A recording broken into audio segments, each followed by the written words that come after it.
ದಾಂಡೇಲಿಯಲ್ಲಿ ಅಪಾರ ಜನಸಾಗರದ ನಡುವೆ ನಡೆದ ಹಿಂದೂ ಸಮಾವೇಶ. ಧರ್ಮದಿಂದ ಮಾತ್ರ ದೇಶ ಉಳಿಯಲು ಸಾಧ್ಯ. ಹಿಂದೂ ಜಾಗರಣ ವೇದಿಕೆಯ ದಕ್ಷಿಣ ಪ್ರಾಂತ ಪ್ರಮುಖರಾದ ಶ್ರೀಕಾಂತ್ ಶೆಟ್ಟಿ ಅಭಿಮತ. ಧರ್ಮದಿಂದ ಮಾತ್ರ ದೇಶ ಉಳಿಯಲು ಸಾಧ್ಯ. ಧರ್ಮ ಸಂಸ್ಕೃತಿಯನ್ನು ಉಳಿಸಿ ಬೆಳೆಸಿದಾಗ ಮಾತ್ರ ರಾಷ್ಟ್ರದ ರಕ್ಷಣೆ ಸಾಧ್ಯ. ಇನ್ನೊಂದು ಧರ್ಮದ ಬಗ್ಗೆ ದ್ವೇಷಕ್ಕಿಂತ ಮಾತ್ಸರ್ಯ ಜಾಸ್ತಿ. ಆದರೆ ಅನ್ಯ ಧರ್ಮದವರು ತಮ್ಮ ಮಕ್ಕಳಿಗೆ ತಮ್ಮ ಧರ್ಮದ ಆಚರಣೆ, ನಂಬಿಕೆ, ಧರ್ಮ ಪಾಲನೆ ಹಾಗೂ ಬೋಧನೆಯ ಬಗ್ಗೆ ಮನೆಯಿಂದಲೇ ಧರ್ಮ ಸಂಸ್ಕಾರವನ್ನು ಕೊಡುವ ಕೆಲಸ ಮಾಡುತ್ತಾರೆ. ತಮ್ಮ ಧರ್ಮದ ಬಗ್ಗೆ ಶ್ರದ್ಧಾಭಕ್ತಿಯಿಂದ ನಡೆದುಕೊಳ್ಳುತ್ತಿರುವುದರಿಂದ ಅನ್ಯ ಧರ್ಮೀಯರಲ್ಲಿ ಪರಸ್ಪರ ಒಗ್ಗಟ್ಟಿದೆ.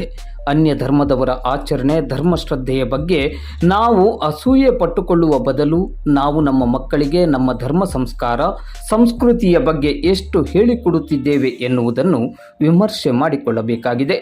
ನಾವು ನಮ್ಮ ಧರ್ಮ ಹಾಗೂ ಸಂಸ್ಕಾರ, ಸಂಸ್ಕೃತಿಯನ್ನು ಮಕ್ಕಳಲ್ಲಿ ಮೈಗೂಡಿಸಿಕೊಳ್ಳುವ ಮೂಲಕ ಧರ್ಮ ಸಂಸ್ಥಾಪನೆಗೆ ಮುಂದಾಗಬೇಕೆಂದು ಹಿಂದೂ ಜಾಗರಣ ವೇದಿಕೆಯ ದಕ್ಷಿಣ ಪ್ರಾಂತ ಪ್ರಮುಖರಾದ ಶ್ರೀಕಾಂತ್ ಶೆಟ್ಟಿ ಅವರು ಕರೆ ನೀಡಿದರು. ಅವರು ಇಂದು ಬುಧವಾರ ಸಂಜೆ 7 ಗಂಟೆ ಸುಮಾರಿಗೆ ದಾಂಡೇಲಿ ನಗರದ ಹಳೆ ನಗರಸಭೆಯ ಮೈದಾನದಲ್ಲಿ ಹಿಂದೂ ಸಮಾಜೋತ್ಸವ ಸಮಿತಿಯ ಆಶ್ರಯದಡಿ ನಡೆದ ಹಿಂದೂ ಸಮಾವೇಶ ಕಾರ್ಯಕ್ರಮದಲ್ಲಿ ದಿಕ್ಸೂಚಿ ಭಾಷಣದಲ್ಲಿ ಹೇಳಿದರು. ಹಿಂದೂ ಧರ್ಮಕ್ಕೆ ಸ್ಥಾಪಕರಿಲ್ಲ, ಅದೇ ರೀತಿ ಅಂತ್ಯವೂ ಇಲ್ಲ. ಇಡೀ ಜಗತ್ತಿಗೆ ಒಂದು ಆದರ್ಶ ಸಂಸ್ಕೃತಿ, ಸಂಸ್ಕಾರವನ್ನು ಸಾರಿದ ರಾಷ್ಟ್ರವಿದ್ದರೆ ಅದು ಭಾರತ ಎಂದ ಅವರು, ನಾವು ನಮ್ಮ ಮಕ್ಕಳಿಗೆ ಧರ್ಮ ಸಂಸ್ಕಾರದ ಶಿಕ್ಷಣವನ್ನು ಕೊಡುವ ಕಾರ್ಯವನ್ನು ನಿತ್ಯ ನಿರಂತರವಾಗಿ ಮಾಡಬೇಕು. ಎಲ್ಲ ತಾಯಂದಿರರು ಈ ಕಾರ್ಯವನ್ನು ಮಾಡಿದಾಗ ಸದೃಢ ಹಿಂದೂ ರಾಷ್ಟ್ರ ನಿರ್ಮಾಣ ಸಾಧ್ಯ ಎಂದರು. ಇದಕ್ಕೂ ಮೊದಲು ಹಳೆ ನಗರಸಭೆಯ ಮೈದಾನದಿಂದ ಭವ್ಯ ಶೋಭಾಯಾತ್ರೆಯು ಆರಂಭಗೊಂಡು ನಗರದ ಪ್ರಮುಖ ರಸ್ತೆಗಳಲ್ಲಿ ಸಂಚರಿಸಿ ಕೊನೆಯಲ್ಲಿ ಹಳೆ ನಗರಸಭೆಯ ಮೈದಾನದಲ್ಲಿ ಸಂಪನ್ನಗೊಂಡಿತು. ವೇದಿಕೆಯಲ್ಲಿ ಹಿಂದೂ ಸಮಾಜೋತ್ಸವ ಸಮಿತಿಯ ಗೌರವಾಧ್ಯಕ್ಷರಾದ ರಘುನಾಥ್ ರಾಂದಡ್ಜಿ, ವಿಶ್ವ ಹಿಂದೂ ಪರಿಷತ್ ಅಧ್ಯಕ್ಷರಾದ ಶ್ರೀನಾಥ್ ಪಾಸಲ್ಕರ್ ಹಾಗೂ ವಿವಿಧ ಸಮಾಜಗಳ ಪ್ರಮುಖರಾದ ರಾಧಾಕೃಷ್ಣ ಹೆಗಡೆ, ಎಸ್ ಪ್ರಕಾಶ್ ಶೆಟ್ಟಿ, ನೇಹಾ ಆಚಲ್ಕರ್, ಪರಮೇಶಿ ಕಲಾಲ್, ಶಿವಲೋಚನಾ ಸಾಂಗ್ಲಿಕರ್, ಹನುಮಂತ್ ಕುಲಕರ್ಣಿ, ಪ್ರಾಣೇಶ್ ಮುಗುಳಿಹಾಳ್, ಗೋವರ್ಧನ್ ಸಿಂಗ್ ರಾಥೋಡ್, ಪ್ರಮೋದ್ ಕುಡ್ತರ್ಕರ್, ರವಿ ಗಾಂವ್ಕರ್, ಹರಿ ರಾಮದುರ್ಗ, ರತ್ನಾಕರ್ ಗಾಂವ್ಕರ್, ರಾಘು ಕಲಾಲ್, ಸಂಜಯ್ ರೇವಣ್ಕರ್, ಸುರೇಂದ್ರ ಓಜಾ, ರವೀಂದ್ರ ಶಾ, ವೆಂಕಟರಮಣ ನಾಯ್ಕ್, ಗುರ್ಮಿತ್ ಸಿಂಗ್, ಎಂಸಿ ಹೆಗಡೆ, ತುಕಾರಾಮ್ ಬಡಿಗೇರ್, ಸುರೇಂದ್ರ ಓಜಾ ಮೊದಲಾದವರು ಉಪಸ್ಥಿತರಿದ್ದರು.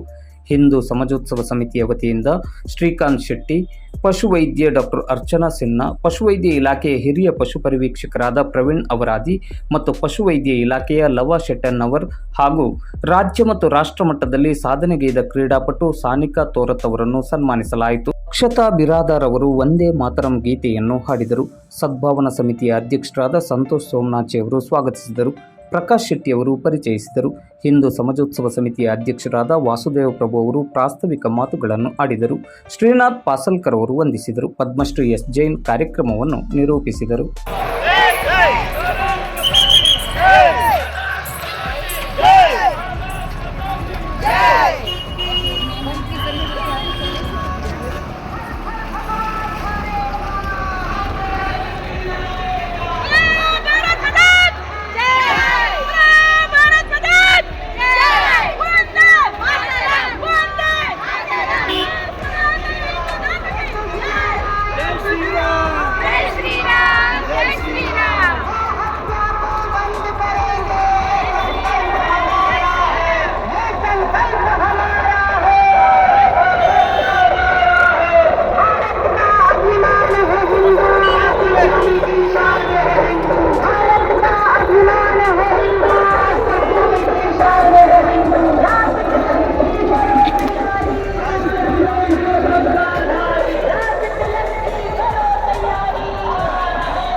ನಮಸ್ಕಾರ.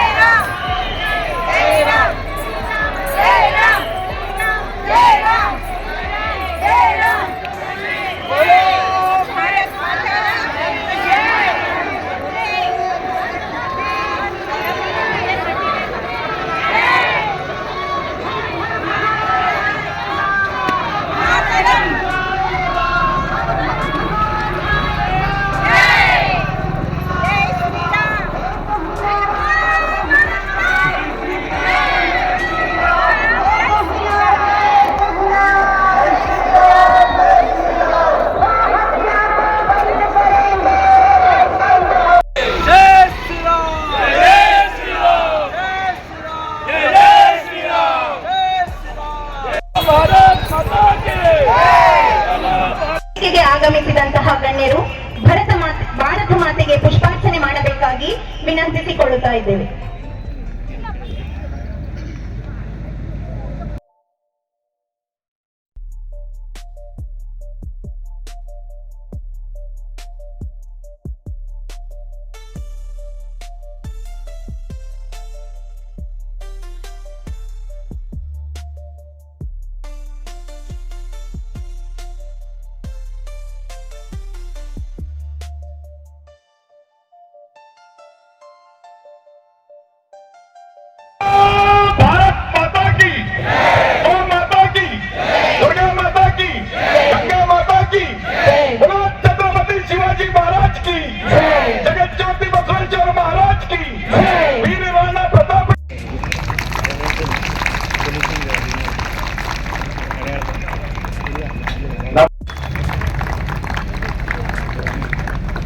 ಅಲ್ಲದೆ ವೇದಿಕೆ ಮೇಲೆ ಉಪಸ್ಥಿತರಿದ್ದಂತ ಎಲ್ಲ ಸಮಾಜದ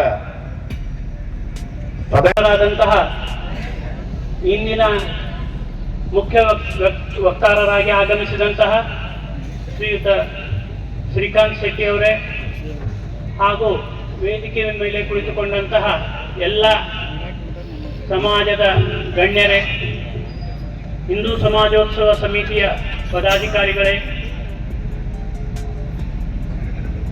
ಪತ್ರಕರ್ತ ಬಂಧುಗಳೇ, ಪ್ರಮುಖರಾಗಿ ಹಿಂದೂ ಧರ್ಮ ಬಾಂಧವರ ಸಂಘಟನೆಗಾಗಿ ತನ್ನನ್ನು ತಾನು ಸಮರ್ಪಣಾ ಭಾವದಿಂದ ಸಮರ್ಪಿಸಿಕೊಂಡಿದ್ದಾರೆ. ಹಿಂದೂ ಧರ್ಮ ಹಾಗೂ ಹಿಂದೂ ಧರ್ಮದ ಬಾಂಧವರ ಮೇಲೆ ಅನ್ಯಾಯ ದೌರ್ಜನ್ಯ ನಡೆದಂತೆ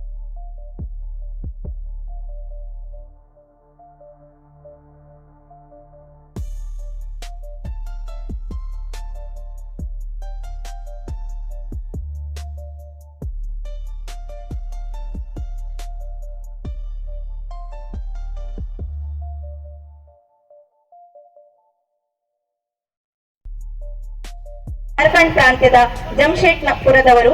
ಇವರು ಮಾಸ್ಟರ್ ವೆಟರ್ನರಿ ಸೈನ್ಸ್ ಪ್ಯಾಥಾಲಜಿ ಪದವಿ ಶಿಕ್ಷಣವನ್ನು ಪಡೆದಿರುತ್ತಾರೆ. ಅದೇ ರೀತಿ ಪ್ರವೀಣ್ ಗೋಪಾಲ್ ಅವರಾದಿ ಹಿರಿಯ ಪಶು ಪರಿವೀಕ್ಷಕರು. ಇವರು 15 ವರ್ಷದಿಂದ ಸೇವೆಯನ್ನು ಸಲ್ಲಿಸುತ್ತಿದ್ದಾರೆ. ಅದೇ ರೀತಿ ಪಶು ವೈದ್ಯ ಇಲಾಖೆಯಲ್ಲಿ ಕಾರ್ಯವನ್ನು ನಿರ್ವಹಿಸುತ್ತಿರುವಂತಹ ಲವ ಶೆಟ್ಟನ್ನವರ್. ಇವರು ಇಲ್ಲೇ ಕೇರಳದವರಾಗಿದ್ದು ಇವರು ಗೋ ಪ್ರೇಮಿಯಾಗಿದ್ದು ತಮ್ಮ ಮನೆಯಲ್ಲಿ ಸ್ವತಃ 30ಕ್ಕೂ ಹೆಚ್ಚು ಆಕಳುಗಳನ್ನು ಸಾಕಿ ಸಲಹುತ್ತಿದ್ದಾರೆ. ಇದು ಇವರ ಗೋ ಪ್ರೇಮಕ್ಕೆ ಸಾಕ್ಷಿಯಾಗಿದೆ.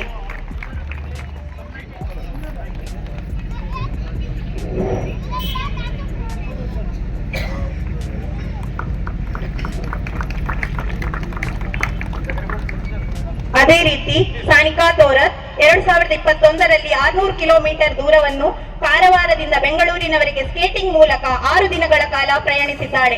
2022ರಲ್ಲಿ ಕಂಚಿನ ಪದಕ, 2023ರಲ್ಲಿ ಬೆಳ್ಳಿಯ ಪದಕ, 2024ರಲ್ಲಿ ಬೆಳ್ಳಿಯ ಪದಕ, 2025ರಲ್ಲಿ ಕಂಚಿನ ಪದಕವನ್ನು ಪಡೆದು ಕರ್ನಾಟಕ ರಾಜ್ಯವನ್ನು ಪ್ರತಿನಿಧಿಸಿ ನಮ್ಮ ದಾಂಡೇಲಿಯ ಹೆಸರನ್ನು ರಾಜ್ಯ ಅಂತಾರಾಷ್ಟ್ರೀಯ ಮಟ್ಟದಲ್ಲಿ ಪಸರಿಸುವಂತೆ ಮಾಡಿದ್ದಾರೆ.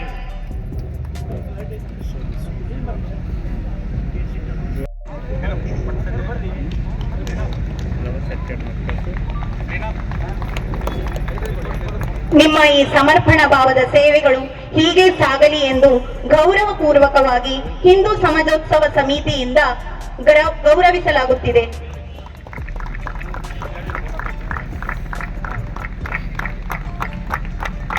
ನನ್ನ ಪರಂಪರೆ, ನನ್ನ ಸಂಸ್ಕೃತಿ, ಅದನ್ನು ಉಳಿಸಬೇಕು ಅನ್ನುವಂತ ಕಾಳಜಿ ಇಟ್ಟುಕೊಂಡಂತ ನೀವೆಲ್ಲರೂ ಎಷ್ಟು ಜನ ಬಂದಿದ್ದೀರಿ ಅನ್ನೋದು ಮುಖ್ಯ ಅಲ್ಲ, ಬಂದವರು ಯಾರು ಅನ್ನುವಂಥದ್ದು ಮುಖ್ಯ. ನೀವೆಲ್ಲರೂ ಕೂಡ ಈ ಕಾರ್ಯಕ್ರಮದ ಯಶಸ್ಸಿಗೆ ಅಭಿನಂದನಾರ್ಹರು. ಸತತವಾಗಿ 2 ತಿಂಗಳಿನಿಂದ ಕಾರ್ಯಕ್ರಮದ ಓಡಾಟದಲ್ಲಿ ಪ್ರವಾಸದಲ್ಲಿರುವುದರಿಂದ ನನ್ನ ಆರೋಗ್ಯದಲ್ಲಿ ಸ್ವಲ್ಪ ಸಮಸ್ಯೆ ಇದೆ. ಹಾಗಾಗಿ ಸ್ವಲ್ಪ ಸಮಸ್ಯೆ ಏರಿಳಿತದ ಸಮಸ್ಯೆ ಆಗ್ತಾ ಇದೆ. ನೀವೆಲ್ಲರೂ ಸುವ್ಯವಸ್ಥೆ ಕಾಪಾಡುವಂತ ಜವಾಬ್ದಾರಿ ಅವರ ಮೇಲೆ ಇದೆ. ಬಂದು ಹೇಳಿದ್ರು ಅನ್ಯ ಧರ್ಮದವರ ಬಗ್ಗೆ ನೀವು ಮಾತಾಡ್ಕೊಡುದು ಅಂತ ಹೇಳಿದ್ರು. ನಾನು ಹೇಳಿದೆ ಅನ್ಯ ಧರ್ಮದವರ ಬಗ್ಗೆ ನಾವ್ಯಾಕೆ ಮಾತಾಡಬೇಕು?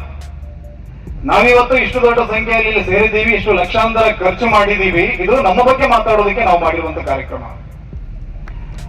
ನಮ್ಮ ಪರಂಪರೆ ಏನು, ನಮ್ಮ ಸಂಸ್ಕೃತಿ ಏನು, ನಮ್ಮ ದೇಶದ ಶ್ರೇಷ್ಠವಾದಂತ ಇತಿಹಾಸ ಏನು ಅನ್ನೋದನ್ನ ಮೆಲುಕು ಹಾಕೋದಿಕ್ಕಾಗಿ ಈ ಕಾರ್ಯಕ್ರಮ. ಮೊನ್ನೆಯ ಮಳೆಗೆ ಹುಟ್ಟಿದಂತ ಹಣವೆಗಳ ಬಗ್ಗೆ ನಮಗೆ ಚಿಂತೆ ಇಲ್ಲ, ಅದು ನಾಳೆಯ ಬಿಸಿಲಿಗೆ ಒಣಗಿ ಹೋಗುತ್ತೆ. ಸನಾತನ ಸಂಸ್ಕೃತಿ ಇದು ವಟವೃಕ್ಷ, ಇದು ಆಲದ ಮರ. 1000 ವರ್ಷಗಳಿಂದ ಜಗತ್ತಿನ ಅನೇಕ ನಾಗರಿಕತೆಗಳಿಗೆ ನೆರಳು ಕೊಟ್ಟಂತ ದೇಶ ಧರ್ಮ ಇದ್ರೆ ಅದು ಸನಾತನ ಹಿಂದೂ ಧರ್ಮ. 2000 ವರ್ಷದ ಹಿಂದೆ ಯಹೂದಿಯವರನ್ನ ಅವರ ಇಸ್ರೇಲ್ನಿಂದ ಹೊರಗಾಕಿದ್ರು, ಓಡಿಸಿಬಿಟ್ರು ರೋಮನ್ರು.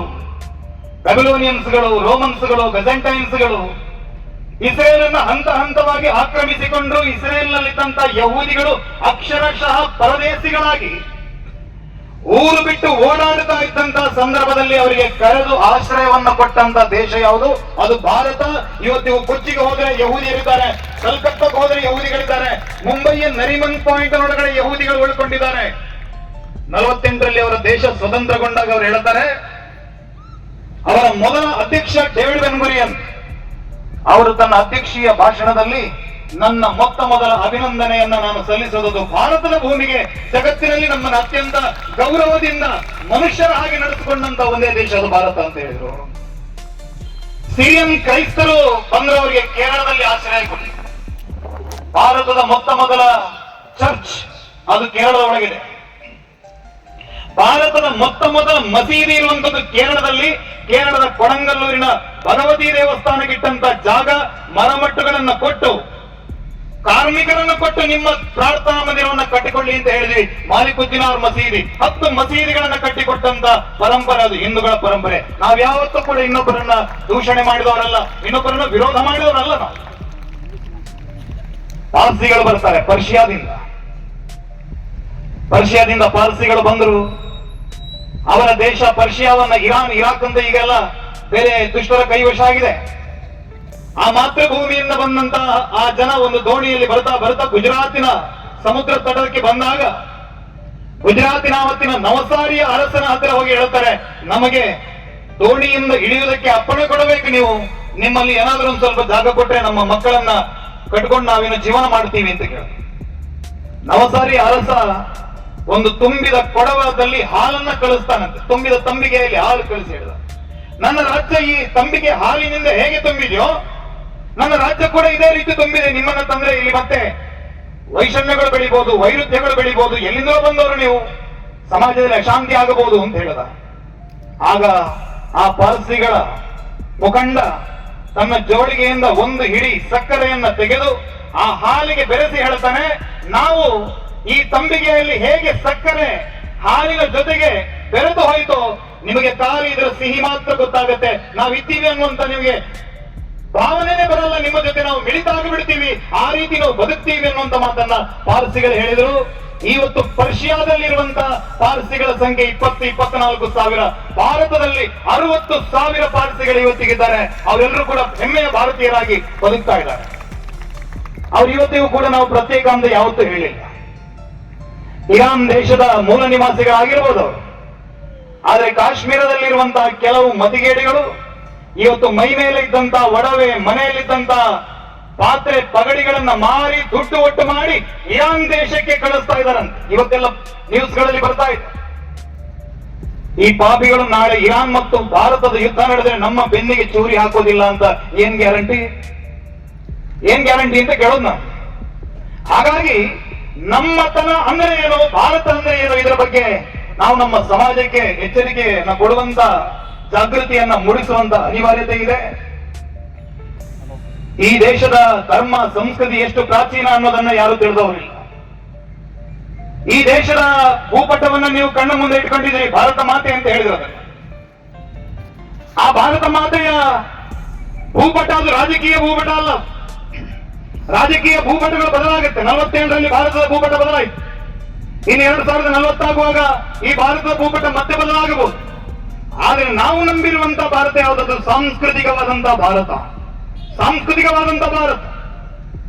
ಹಿಮಾಲಯದ ತುದಿಯಲ್ಲಿ ಘನಘೋರವಾದಂತಹ ತಪಸ್ಸನ್ನ ಮಾಡ್ತಾ ಇದ್ದಂತಹ ಪರಶಿವನನ್ನ ಹೋಲಿಸಬೇಕು ಅಂತ ಪಾರ್ವತಿ ಎಲ್ಲಿಗೆ ಬರ್ತಾಳೆ? ಕನ್ಯಾಕುಮಾರಿಯ ಬಂಡೆಯ ಮೇಲೆ ನಿಂತು ಒಂದು ಕಾಲಿನಲ್ಲಿ ಉಗ್ರವಾದಂತಹ ತಪಸ್ಸನ್ನ ಮಾಡ್ತಾಳೆ. ಇವತ್ತಿಗೂ ಕನ್ಯಾಕುಮಾರಿಯ ಹೆಬ್ಬಂಡೆ ಮೇಲೆ ಹೋದ್ರೆ ರಾಮೇಶ್ವರಂನಲ್ಲಿ ಪಾರ್ವತಿಯ ಒಂದು ಪಾದದ ಚಿಹ್ನೆ ಇದೆ. ಪರಶಿವನನ್ನು ಒಲಿಸಿಕೊಳ್ಳಬೇಕಿದ್ರೆ ದಕ್ಷಿಣದ ಕನ್ಯಾಕುಮಾರಿಗೆ ಒಂದು ತಪಸ್ಸನ್ನು ಮಾಡ್ತಾನೆ. ಅಯೋಧ್ಯೆಯಿಂದ ಹೊರಟಂತ ಶ್ರೀರಾಮ ದಕ್ಷಿಣದ ರಾಮೇಶ್ವರದವರೆಗೆ ಪಾದಯಾತ್ರೆಯನ್ನು ಮಾಡ್ತಾನೆ. ಧರ್ಮದ ಪುನರುತ್ಥಾನಕ್ಕಾಗಿ ಕೇರಳದಿಂದ ಹೊರಟಂತ ಆದಿಗಳು ಶಂಕರಾಚಾರ್ಯರು ಪದರಿಯವರೆಗೆ ಸಂಚಾರವನ್ನ ಮಾಡಿ ಭಾರತವನ್ನ ಏಕಸೂತ್ರದಡಿಯಲ್ಲಿ ಜೋಡಿಸುವಂತಹ ಕೆಲಸವನ್ನ ಮಾಡಿದರು. ಭಾರತದ 4 ಮೂಲೆಯಲ್ಲಿ ಅದ್ವೈತ ತತ್ವದ ಪ್ರಚಾರಕ್ಕಾಗಿ 4 ಮಠಗಳ ಸ್ಥಾಪನೆಯನ್ನ ಮಾಡಿದರು. ಉಳಿದ ಎಲ್ಲ ಮತಗಳಿಗೆ ಒಬ್ಬ ಸ್ಥಾಪಕ ಅನ್ನುವರಿದ್ದಾರೆ, ಒಂದು ಪುಸ್ತಕ ಇದೆ. ಆದ್ರೆ ಇದು ಯಾರೋ ಒಬ್ಬ ಸ್ಥಾಪಕನನ್ನು ಪುಸ್ತಕವನ್ನು ನಂಬಿಕೊಂಡಂತ ಧರ್ಮ ಅಲ್ಲ. ಇದಕ್ಕೆ ಡೇಟ್ ಆಫ್ ಬರ್ತ್ ಕೂಡ ಇಲ್ಲ, ಡೇಟ್ ಆಫ್ ಡೆತ್ ಕೂಡ ಇಲ್ಲ. ಹಾಗಾಗಿ ನಿನ್ನ ಧರ್ಮ ಎಷ್ಟು ಪ್ರಾಚೀನ ಅಂತ ಕೇಳಿದ್ರೆ ಇದೇ ದಾಂಡೇಲಿಯಲ್ಲಿರುವಂತ ಕವಳದ ಗುಹೆಯ ಒಳಗಿರುವಂತ ಆ ಲಿಂಗವನ್ನು ತಗೊಂಡು ಹೋಗಿ ತೋರಿಸಿ, ಈ ಕವಳದಲ್ಲಿರುವಂತ ಲಿಂಗಕ್ಕೆ ಎಷ್ಟು ಪ್ರಾಚೀನವಾಗಿ ಎಷ್ಟು ವಯಸ್ಸಾಗಿದೆಯೋ ನನ್ನ ಧರ್ಮಕ್ಕೆ ಅಷ್ಟೇ ವಯಸ್ಸಾಗಿದೆ ಅಂತ ಹೇಳಿ.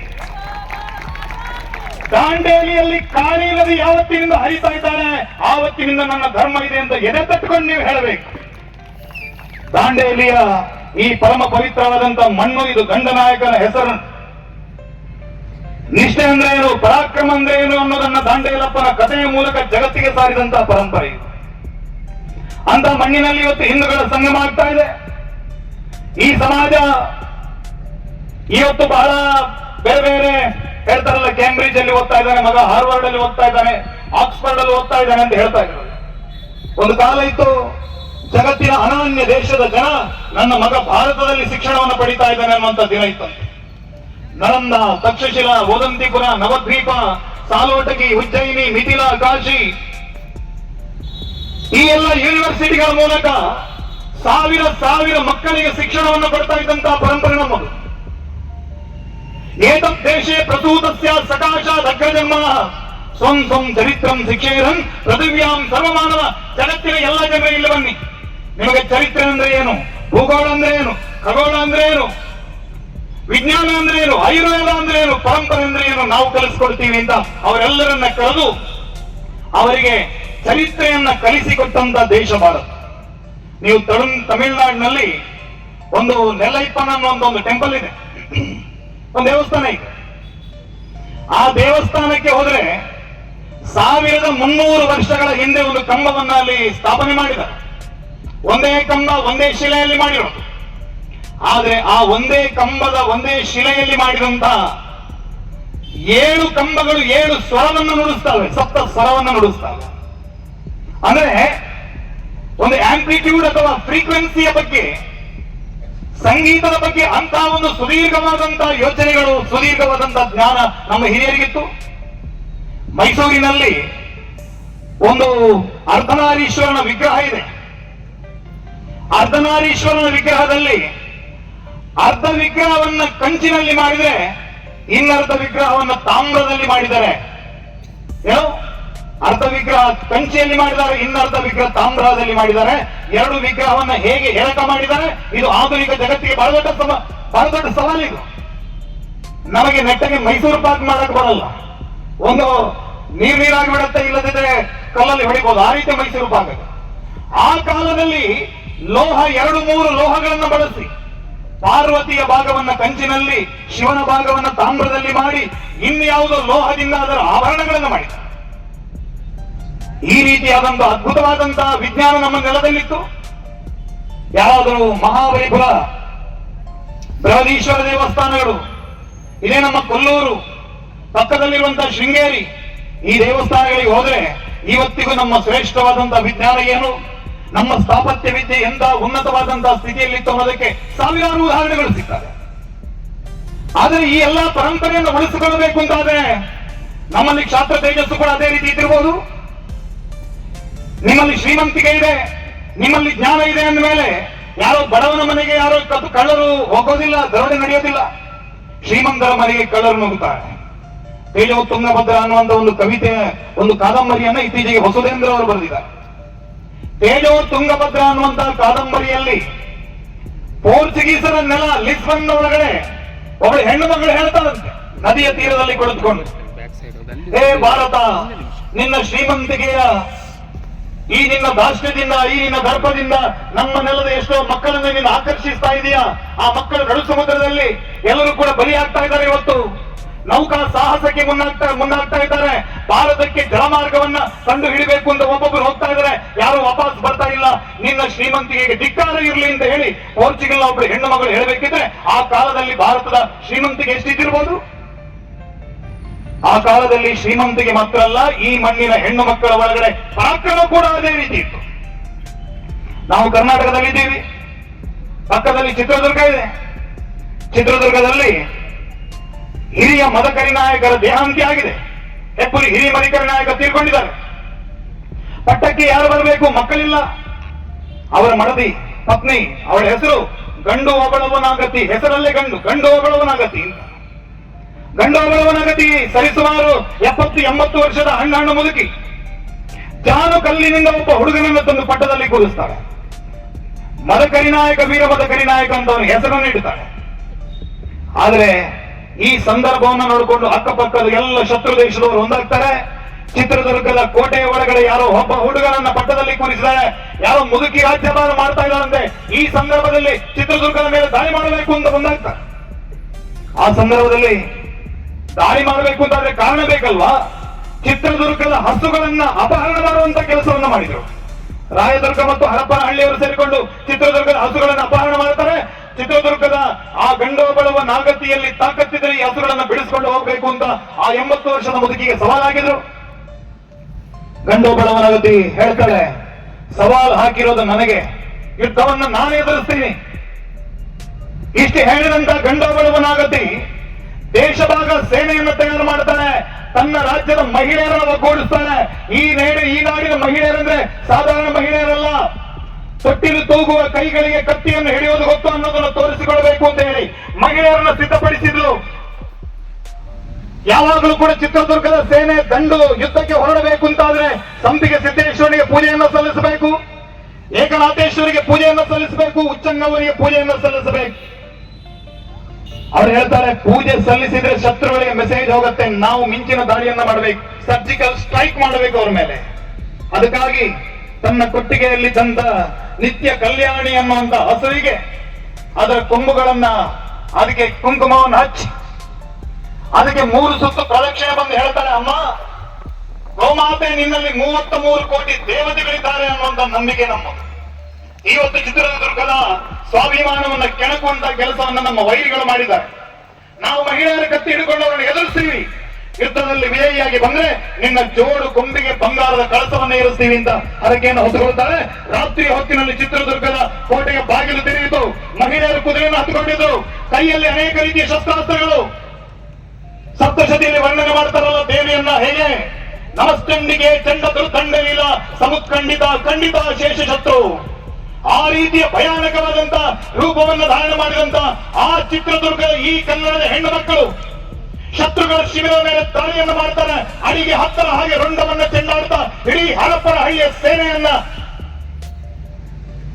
ರುಂಡವನ್ನ ಚೆಂಡಾಡಿ ಅವರನ್ನ ಸೋಲಿಸಿದ ಬಳಿಕ ಗಂಡೋಬಳವ ನಗತಿ ಹೇಳ್ತಾಳೆ, ನಮ್ಮ ಮದಕರಿ ನಾಯಕ ಇಲ್ಲಿದ್ದಾನೆ, ಕಾಣಿಸ್ತಾ ಇಲ್ಲ. ಮದಕರಿ ನಾಯಕನ ಕರೆದು ಮದಕರಿ ನಾಯಕನನ್ನು ಕೂರಿಸ್ತಾಳೆ. ಕೂರಿಸಿ ಹೇಳ್ತಾಳೆ, ಕಡಿದಿರುವಂತ ಶತ್ರುಗಳ ರುಂಡದಿಂದ ಆ ರಕ್ತವನ್ನ ಬಸಿದು ತನ್ನಿ ಅಂತ ಹೇಳಿದರು. ಶತ್ರುಗಳ ರುಂಡದ ಆ ಎಲ್ಲ ಶವಗಳ ರಕ್ತವನ್ನ ತಂಬಿಗೆಯಲ್ಲಿ ತಂದು ಗಂಡೋಬಳವನಾಗತಿ ಆ ವೀರ ಮದಕರಿ ನಾಯಕನಿಗೆ ರಕ್ತದಲ್ಲಿ ಅಭಿಷೇಕವನ್ನು ಮಾಡ್ತಾಳೆ. ಹೇಳ್ತಾಳೆ, ದುರ್ಗವನ್ನ ಕಾಯುವಂತ ಪಾಳೆಗಾರ ನೀನಿದೀಯ, ಕೆರೆ ದಂಡನ್ನು ಹೊಡೆದೋಡಿಸಿದಂತ ರಾತ್ರಿ ಮಲೆ ಹೆಕ್ಕುಲಿ ಬಿಚ್ಚುಗತ್ತಿ ಬಲಮಂಡ ನಾಯಕ, ಮದಿಸಿದ ಆನೆಯ ಮದವನ್ನ ಅಡಗಿಸಿದಂತ ವೀರ ಮದಕರಿ ನಾಯಕ, ಗಂಡು ಕೊಡಲಿಯ ಸರ್ಜ ಬಿಚ್ಚುಗತ್ತಿ ಬಲಮಂಡ ನಾಯಕ, ಇವರೆಲ್ಲ ಆಳಿದಂತ ಮಣ್ಣಿದು. ರಕ್ತದಲ್ಲಿ ಭಯ ಅನ್ನೋದಿರಬಾರದು. ಆ ರಕ್ತದಲ್ಲಿ ಅಭಿಷೇಕವನ್ನ ಮಾಡಿ ತನ್ನ ಮಗನಿಗೆ ಆ ಕ್ಷತ್ರಿಯ ದೀಕ್ಷೆಯನ್ನು ಕೊಡುವಂತ ಕೆಲಸವನ್ನು ಒಬ್ಬಳು ಗಂಡೋಬಳವನಾಗತಿ ಅನ್ನುವಂತ ತಾಯಿ ಮಾಡ್ತಾಳೆ. ಇವತ್ತು ಕನ್ನಡದ ಚರಿತ್ರೆಯಲ್ಲಿ ಎಷ್ಟು ಜನರಿಗೆ ಚಿತ್ರದುರ್ಗದ ಗಂಡೋಬಳವನಾಗತಿಯ ಚರಿತ್ರೆ ಗೊತ್ತು? ನಮಗೆ ಗೊತ್ತಿಲ್ಲ. ಇವತ್ತು ನಮ್ಮ ತಾಯಂದರು ಬಹಳ ದೊಡ್ಡ ಪ್ರಮಾಣದಲ್ಲಿ ಇವತ್ತು ಇಲ್ಲಿದ್ದಾರೆ. ಛತ್ರಪತಿ ಶಿವಾಜಿ ಮಹಾರಾಜರ ಬಗ್ಗೆ ನಮ್ಮಲ್ಲಿ ಅನೇಕ ಜನ ಕಥೆ ಹೇಳ್ತೀವಿ ನಾವು. ಆದ್ರೆ ಛತ್ರಪತಿ ಶಿವಾಜಿ ಮಹಾರಾಜರು ಹುಟ್ಟಿದ್ದೆಲ್ಲಿಂದ? ಆ ಛತ್ರಪತಿ ಶಿವಾಜಿ ಮಹಾರಾಜರು ಹುಟ್ಟಿದ್ದು ಜೀಜಾಮಾತೆಯ ಗರ್ಭದಲ್ಲಿ ಆಕೆಯ ಮಡಿಲಿನಲ್ಲಿ ರಾಷ್ಟ್ರಭಕ್ತರ ಕಥೆಯನ್ನ ಕೇಳ್ತಾ, ಪುರಾಣದ ಕಥೆಯನ್ನ ಕೇಳ್ತಾ, ಆದರ್ಶವನ್ನ ಮೈಗೂಡಿಸಿಕೊಂಡು ಆ ಹುಡುಗ ಬೆಳೀತಾನೆ. ಹಾಗಾಗಿ ಛತ್ರಪತಿ ಶಿವಾಜಿಯನ್ನ ಸಿದ್ಧಪಡಿಸಿದಂತ, ಈ ಸಮಾಜಕ್ಕೆ ಸಮರ್ಪಣೆ ಮಾಡಿದಂತ ಶ್ರೇಯಸ್ಸು ಯಾರಿಗೆ ಸಲ್ಲಬೇಕು ಅಂತ ಕೇಳಿದ್ರೆ ಜೀಜಾಮಾತೆಗೆ ಸಲ್ಲಬೇಕು. ಈ ಸಮಾಜದಲ್ಲಿ ಯಾವುದೇ ಬದಲಾವಣೆಯನ್ನು ಮಾಡುವುದಕ್ಕಿದ್ರೆ ಆ ಬದಲಾವಣೆ ಮಾಡುವಂತ ತಾಕತ್ತು ಇವತ್ತು ಉಳಿದಿರುವಂತದ್ದು ಎಲ್ಲಿ ಕೇಳಿದ್ರೆ ನಮ್ಮ ಮನೆಗಳಲ್ಲಿ, ನಮ್ಮ ತಾಯಂದಿರಲ್ಲಿ ಮಾತ್ರ. ಹಾಗಾಗಿ ಆ ತಾಯಂದಿರಿ ಕೆಲಸವನ್ನು ಮಾಡಬೇಕು ಅನ್ನೋ ಕಾರಣಕ್ಕಾಗಿ ಇದನ್ನು ಒತ್ತಿ ಹೇಳ್ತಾರೆ. ನಾವು ಈ ದೇಶದ ಅನೇಕ ವರ್ಷದ ಚರಿತ್ರೆಯನ್ನು ಗಮನಿಸಿದ್ದೇವೆ. ಈ ದೇಶದ ಬಗ್ಗೆ ವಿಶ್ವಸಂಸ್ಥೆಯಲ್ಲಿ ಯಾರೋ ಒಬ್ಬ ನಿಂತ್ಕೊಂಡು ಮಾತಾಡುವಾಗ ಹೇಳದಂತೆ, ಭಾರತದ ಬೇರೆ ಬೇರೆ ದೇಶಗಳ ಬಗ್ಗೆ ಚರಿತ್ರೆಯ ಬಗ್ಗೆ ಉಲ್ಲೇಖ ಮಾಡ್ತಾ, ಭಾರತದ ಚರಿತ್ರೆಯ ಬಗ್ಗೆ ಉಲ್ಲೇಖ ಮಾಡ್ತಾನೆ ಹೇಳ್ತಾನೆ, ಭಾರತ ಜಗತ್ತಿನಲ್ಲಿ ಇರುವಂತ ಅತ್ಯಂತ ಪ್ರಾಚೀನ ನಾಗರಿಕತೆ ಮತ್ತು ಇವತ್ತಿಗೂ ಜೀವಂತವಾಗಿರುವಂತಹ ನಾಗರಿಕತೆ. ನಾವು ಸತ್ತಿಲ್ಲ. ನಾವು ಅತಿ ಹೆಚ್ಚು ದಾಳಿಯನ್ನು ಒಳಗೊಂಡಂತ, ದಾಳಿಯನ್ನು ಎದುರಿಸಿದಂತ ದೇಶ ಯಾವುದು ಕೇಳಿದ್ರೆ ಭಾರತ. ಶಕ, ಹೂಣ, ಕುಶಾಣರಿಂದ ಆರಂಭಿಸಿ ನಿನ್ನೆ ಮೊನ್ನೆವರೆಗೆ ಪರ್ವೇಜ್ ಮುಷರಫ್ನವರೆಗೆ ಅನೇಕ ರೀತಿಯ ಸೈನಿಕ ದಾಳಿಗಳನ್ನು ಭಾರತ ಎದುರಿಸಿತು. ಈ ಎಲ್ಲ ದಾಳಿಗಳು ನಡೆದಂತಹ ಸಂದರ್ಭದಲ್ಲಿ ಭಾರತ ಕೈಕಟ್ಟಿಕೊಂಡಿಲ್ಲ. ಈ ಧರ್ಮ ಸಂಸ್ಕೃತಿಯ ಉಳಿವಿಗಾಗಿ ಎಷ್ಟೋ ಜನ ತಮ್ಮ ಪ್ರಾಣವನ್ನು ಅರ್ಪಣೆ ಮಾಡಿದರು. ನಾನು ರಜಪೂತರ ಪರಂಪರೆಯನ್ನ ಗಮನಿಸ್ತಾ ಇದ್ದೆ ಮೊನ್ನೆ. ರಜಪೂತರ ಇತಿಹಾಸವನ್ನು ಹೇಳ್ತಾನೆ, ದೇಖೋ ಯೇ ಹೈ ಮುಲ್ಕ್ ಮರಾಠ. ಶಿವಾಜಿ ಬಗ್ಗೆ ಹೇಳ್ತಾನೆ, देखो ये है मुल्क मराठा जहां शिवाजी डोला था, मुगलों के ताकत को जिसने तलवारों पे तोला था, हर पर्वत पर आग लगी थी, हर पर्वत एक शोला था, बोली हर हर महादेव की बच्चा बच्चा बोला था, बोली हर हर महादेव की बच्चा बच्चा बोला था. ಪ್ರತಿಯೊಬ್ಬ ಮಕ್ಕಳ ಮನಸ್ಸಿನಲ್ಲಿ ಕೂಡ ಆ ರಾಷ್ಟ್ರಭಕ್ತಿ. देखो ये है राजपुताना नाजी से तलवारों पे जिसने पूरे जीवन काटे, 25 तीर कटारों पे, ये प्रताप का वतन पड़ा है आजादी की नारों पे. कूद पड़ी थी यहाँ हजारों पत्नियां अंगारों पे, कूद पड़ी थी यहाँ हजारों पत्नियां अंगारों पे. इस मिट्टी से तिलक करो, ये मिट्टी है बलिदान की. ಇವತ್ತು ಒಮ್ಮೆ ಸುಮ್ಮನೆ ಒಂದ್ ಸ್ವಲ್ಪ ಬೆಂಕಿಗೆ ಕೈಯನ್ನ, ಒಂದು ಬೆರಳನ್ನ ಸ್ವಲ್ಪ ಬೆಂಕಿಗೆ ತಾಗಿಸಿ ನೋಡಿ ಹೇಗೆ ಸುಡುತ್ತೆ ಅಂತ. ಇಡೀ ಮೈಯನ್ನೇ, ತಮ್ಮ ಇಡೀ ಶರೀರವನ್ನೇ ಬೆಂಕಿಗೆ ಒತ್ತಿಬ್ಬರು ಹೆಣ್ಣು ಮಕ್ಕಳಲ್ಲ. ಯಾವಾಗ ಚಿತ್ತೋರಗಣದ ಮೇಲೆ ದಾಳಿ ಆಯ್ತಲ್ವಾ, ಆ ದಾಳಿಯ ಸಂದರ್ಭದಲ್ಲಿ ನಮ್ಮ ಮನೆಯಿಂದ ಹೊರಟಂತ ಪುರುಷರೆಲ್ಲ ಯುದ್ಧ ಭೂಮಿಯಲ್ಲಿ ಕೈ ಸೋಲ್ತಾ ಇದ್ದಾರೆ, ಶತ್ರುಗಳು ಕೋಟೆಯ ಕಡೆಗೆ ನುಗ್ಗಿ ಬರ್ತಾ ಇದ್ದಾರೆ ಅನ್ನುವಂತ ಮಾಹಿತಿ ಸಿಕ್ಕಿದಾಗ ಆ ಕೋಟೆಯ ಒಳಗಿದ್ದಂತ ಹೆಣ್ಣು ಮಕ್ಕಳು, 30,000 ಹೆಣ್ಣು ಮಕ್ಕಳು ತಮ್ಮ ಚಿತೆಯನ್ನ ತಾವೇ ತಯಾರಿಸಿಕೊಳ್ತಾರೆ. ತಮ್ಮ ನಾಲಿಗೆಗೆ ತಾವೇ ತಮ್ಮ ಕೊನೆಯ ತುಳಸಿ ದಳವನ್ನು ಇಟ್ಟುಕೊಂಡು ತಮ್ಮ ಅಂತ್ಯ ಸಂಸ್ಕಾರವನ್ನ ತಾವೇ ಮಾಡಿಕೊಂಡು ಆ ಬೆಂಕಿಗೆ ಧುಮುಕಿ ರಾಷ್ಟ್ರಕ್ಕೆ ಸಮರ್ಪಣೆ ಆಗ್ತಾರೆ. ನಮ್ಮ ಮಾನ ಹೋದ್ರೂ ಕೂಡ, ಪ್ರಾಣ ಹೋದ್ರೂ ಕೂಡ ಮಾನವನ್ನು ಬಿಟ್ಟುಕೊಳ್ಳುವುದಿಲ್ಲ ಅನ್ನುವಂಥದ್ದು ಆ ತಾಯಂದಿರ ಸಂಕಲ್ಪ ಆಗಿತ್ತು. ಈ ರೀತಿಯ ಸಂಕಲ್ಪ, ಈ ರೀತಿಯ ಬಲಿದಾನಗಳ ಕಾರಣಕ್ಕಾಗಿ ನಾನು ಶ್ರೀಕಾಂತ್ ಶೆಟ್ಟಿಯಾಗಿ ಉಳ್ಕೊಂಡಿದ್ದೀನಿ. ನಮ್ಮ ಈ ವೇದಿಕೆಯ ಮೇಲೆ ನಿಂತಿರುವಂತ ಈ ಎಲ್ಲ ಗಣ್ಯರುಗಳು ಕೂಡ ತಮ್ಮ ತಮ್ಮ ಜಾತಿ, ಜನಾಂಗ, ತಮ್ಮ ಸಂಸ್ಕೃತಿಯ ಪ್ರತಿನಿಧಿಗಳಾಗಿ ಈ ವೇದಿಕೆಯ ಮೇಲೆ ನಿಂತಿದ್ದಾರೆ. ಯಾವತ್ತು ನಾವು ನಮ್ಮ ಸಂಸ್ಕೃತಿಯನ್ನು ಮರೀತೀವಿ, ನಮ್ಮ ದೇಶವನ್ನು ಮರೀತೀವಿ, ನಮ್ಮ ಪರಂಪರೆಯನ್ನು ಮರೀತೀವಿ, ಆವತ್ತು ಈ ದೇಶ ಉಳಿಯೋದಿಲ್ಲ. ಅದನ್ನ ಬಹಳ ಚೆನ್ನಾಗಿ ಹೇಳಿದರು. ಅವ್ರು ಹೇಳ್ತಾರೆ, ಕಾಶಿ, ಮಥುರಾ और अयोध्या, तक्षशिला, नालंदा, तक्षशिला, ऋषिकेश बचेगा और बचेगी आर्य सुताए संतों की उपदेश बचेगा, माटी पर मर मिटने वाला वीरों का उद्देश्य बचेगा, बस एक बात बस गांठ बांध लो, धर्म बचा तो ही देश बचेगा, धर्म बचा तो ही देश बचेगा. ಧರ್ಮ ಉಳಿದ್ರೆ ಮಾತ್ರ ದೇಶ ಉಳಿಯುತ್ತೆ. ಇಲ್ಲದಿದ್ರೆ ನಿಮ್ಮ ಯಾವ ಸಂವಿಧಾನ, ಯಾವ ಮಿಲಿಟರಿ, ಯಾವ ಪೊಲೀಸ್ ವ್ಯವಸ್ಥೆ, ಇವು ಯಾರಿಂದ ಕೂಡ ನಿಮ್ಮನ್ನು ಉಳಿಸೋದಕ್ಕೆ ಸಾಧ್ಯ ಇಲ್ಲ. ಕಾಶ್ಮೀರದಲ್ಲಿ ಹಿಂದೂ ಸಮಾಜದ ಮೇಲೆ 90ರಲ್ಲಿ ದಾಳಿಗಳು ನಡೆಯಿತು. ಆಗ ಈ ದೇಶದ ಒಳಗಡೆ ಇದೇ ಸಂವಿಧಾನ ಇತ್ತು, ಇದೇ ಸೆಕ್ಯುಲರ್ ವ್ಯವಸ್ಥೆ ಇತ್ತು, ವಿಶ್ವಸಂಸ್ಥೆ ಇತ್ತು, ಇದೇ ಪೀಸ್ ಕೀಪಿಂಗ್ ಕಮಿಟಿಗಳಿತ್ತು, ಈ ನಮ್ಮ ಸರ್ವೋಚ್ಚವಾದಂತ ನ್ಯಾಯಾಲಯ ಇತ್ತು, ಲೋಕಸಭೆ ಒಳಗಡೆ ಸಂಸದಗಳಿತ್ತು, ಕಾಶ್ಮೀರದ ಒಳಗಡೆ ಒಂದು ಸರ್ಕಾರ ಇತ್ತು, ಒಬ್ಬ ಗವರ್ನರ್ ಇದ್ದ. ಆದ್ರೆ ನಾಳೆ ಬೆಳಿಗ್ಗೆ ನೀವೆಲ್ಲರೂ ಕೂಡ ಈ ಕಾಶ್ಮೀರದ ಘಾಟಿಯನ್ನು ಬಿಟ್ಟು ಹೋಗಬೇಕು, ಹೋಗಬೇಕಿದ್ರೆ ನಿಮ್ಮ ಮನೆ ಹೆಣ್ಣು ಮಕ್ಕಳನ್ನ ಇಲ್ಲೇ ಬಿಟ್ಟು ಹೋಗಬೇಕು ಅಂತ ಹೇಳಿ ನಿಮ್ಮ ಮನೆಗಳ ಮೇಲೆ ನೋಟಿಸ್ಗಳನ್ನು ಅಂಟಿಸಿದಾಗ ನಿಮ್ಮನ್ನ ಯಾರೂ ಉಳಿಸೋದಿಕ್ ಬರಲಿಲ್ಲ. ಒಂದು ರಾತ್ರಿ ಹಗಲಾಗುವುದರೊಳಗಡೆ 5 ಲಕ್ಷ ಹಿಂದೂಗಳು ಮನೆ ಮಠ ಬಿಟ್ಟು ಓಡಿ ಬಂದರು. ಗಿರಿಜಾ ಟಿಕ್ಕು ಅನ್ನುವಂತ ಒಬ್ಬರು ಹೆಣ್ಣು ಮಗಳ ಚಿತ್ರಣವನ್ನ ಕಣ್ಣ ಮುಂದೆ ಇವತ್ತಿಗೆ ಬರ್ತದೆ. ಗೂಗಲ್ ಸರ್ಚ್ ಮಾಡಿ ಗಿರಿಜಾ ಟಿಕ್ಕು ಅಂತ ಹೇಳಿ ಒಬ್ಬಳು ಲ್ಯಾಬ್ ಅಸಿಸ್ಟೆಂಟ್ ಆಗಿ ಕೆಲಸ ಮಾಡ್ತಾ ಇದ್ದಂತ ಹೆಣ್ಣು ಮಗಳು. ಇಡೀ ಕಾಶ್ಮೀರದಲ್ಲಿ ಗಲಭೆ ನಡೀತಾ ಇದೆ, ಉಗ್ರಗಾಮಿಗಳು ಮನೆ ಮನೆಗೆ ನುಗ್ಗುತ್ತಾ ಇದ್ದಾರೆ. ಅವಳ ಜೊತೆಗಿದ್ದಂತಹ ಸಹೋದ್ಯೋಗಿ ಒಬ್ಬ ಹೇಳಿದಂತೆ, ನಿನ್ನನ್ನು ನಾನು ಮನೆಗೆ ಡ್ರಾಪ್ ಮಾಡಿದ್ದೀನಿ ಅಂತ ಹೇಳಿ ಕರ್ಕೊಂಡು ಹೋಗಿ ಉಗ್ರರ ಕೈಗೆ ಕೊಡ್ತಾನೆ. ವಾರ ಗಟ್ಟದ ಹೆಣ್ಣು ಮಗಳ ಮೇಲೆ ಅನ್ನ ನೀರು ಕೊಡದೆ ಸಾಮೂಹಿಕ ಅತ್ಯಾಚಾರ ಮಾಡಿದ್ರು. ಅತ್ಯಾಚಾರ ಮಾಡಿ ಜೀವಂತ ಶವ ಆಗಿದ್ದಂತಹ ಹೆಣ್ಣು ಮಗಳನ್ನ ಮರವನ್ನ ಕತ್ತರಿಸುವಂತ ಕರಗಸದಿಂದ ಆ ಹೆಣ್ಣು ಮಗಳನ್ನು 2 ತುಂಡಾಗಿ ಸಿಗದು ಹೊರಗಡೆ ನೇತು ಹಾಕ್ತಾರೆ. ಆ ಹೆಣವನ್ನು ನೋಡಿ ಇಡೀ ಊರಿನ ಹಿಂದೂಗಳು ಊರು ಬಿಟ್ಟು ಓಡಿ ಹೋಗ್ತಾರೆ. ಇದು ಕಾಶ್ಮೀರದಲ್ಲಿ ನಡೆದಂತಹ ಘಟನೆ. ಇದು ಹಿಂದೂ ಸಮಾಜ ಯಾಕೆ ಸಂಘಟಿತಗೊಳ್ಳಬೇಕು, ಯಾಕೆ ಒಟ್ಟಾಗಬೇಕು, ಯಾಕೆ ನಾವೆಲ್ಲ ನಮ್ಮ ಜಾತಿ ಮನೆ ಮಠ ಇದನ್ನೆಲ್ಲ ಪಕ್ಕಕ್ಕಿಟ್ಟು ಸಮಾಜ ಈ ಭಗವದ್ಗೀತೆ ಅಡಿಯಲ್ಲಿ ಒಂದಾಗಬೇಕು ಅಂತ ಕೇಳಿದ್ರೆ ಕಾಶ್ಮೀರದಲ್ಲಿ ನಡೆದಂತ ಅನ್ಯಾಯ ಮತ್ತೊಮ್ಮೆ ನಡಿಬಾರದು. ನಮ್ಮಲ್ಲಿ ಬಹಳ ಜನ ಪ್ರಶ್ನೆ ಮಾಡ್ತಾರೆ, ನಮ್ಮ ದೇಶ ಹಿಂದೂ ರಾಷ್ಟ್ರ ಯಾವಾಗ ಆಗತ್ತೆ ಅಂತ ಪ್ರಶ್ನೆ ಮಾಡುವವರು ಬಹಳಷ್ಟು ಜನ ಇದ್ದಾರೆ. ನಾನು ಅವರಲ್ಲಿ ಕೇಳೋದಿದೆ, ನೀನು ಯಾವಾಗ ನಿಜ ಅರ್ಥದಲ್ಲಿ ಹಿಂದೂ ಆಗ್ತೀಯಾ ಆವತ್ತು ಈ ದೇಶ ತನ್ನಿಂದಾನೆ ಹಿಂದೂ ರಾಷ್ಟ್ರ ಆಗತ್ತೆ. ನಮ್ಮನ್ನ ಪ್ರಶ್ನೆ ಮಾಡ್ಕೊಳ್ಬೇಕು, ನಮ್ಮನ್ನ ನಾವು ಪ್ರಶ್ನೆ ಮಾಡ್ಕೊಳ್ಬೇಕು. ನಾವು ಎಷ್ಟು ನಿಜ ಅರ್ಥದಲ್ಲಿ ಹಿಂದೂಗಳಾಗಿ ಬದುಕ್ತಾ ಇದ್ದೀವಿ? ನಾವು ಯಾರು ಹಿಂದೂಗಳಾಗಿ ಬದುಕ್ತಾ ಇಲ್ಲ.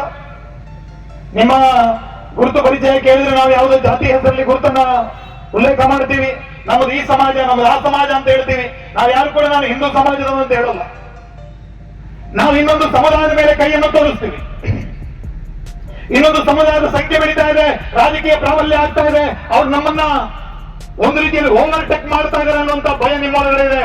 ಆದ್ರೆ ನಾನು ಈ ವೇದಿಕೆಯ ಮೂಲಕ ಹೇಳ್ತೀನಿ, ಭಯ ಅಲ್ಲ, ನಿಮಗೆ ಮಾತ್ಸರ್ಯ ಇದೆ ಅವರ ಬಗ್ಗೆ.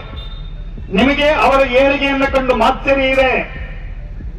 ಅವರ ಮಗು ಬೆಳಿಗ್ಗೆ 6 ಗಂಟೆಗೆ ಎದ್ದು ಅವರ ಧರ್ಮ ಶಿಕ್ಷಣವನ್ನು ಪಡೆಯೋದಕ್ಕಾಗಿ ಅವರ ಧರ್ಮ ಕೇಂದ್ರಕ್ಕೆ ಹೋಗುತ್ತೆ. ನಿಮ್ಮ ಎಷ್ಟು ಜನರ ಮಕ್ಕಳನ್ನ ನೀವು ದೇವಸ್ಥಾನಕ್ಕೆ 6 ಗಂಟೆಗೆ ಎದ್ದು ಧರ್ಮ ಶಿಕ್ಷಣ ಪಡೀರಿ ಅಂತ ನೀವು ಎಷ್ಟು ಜನ ಕಳಿಸಿದ್ರಿ?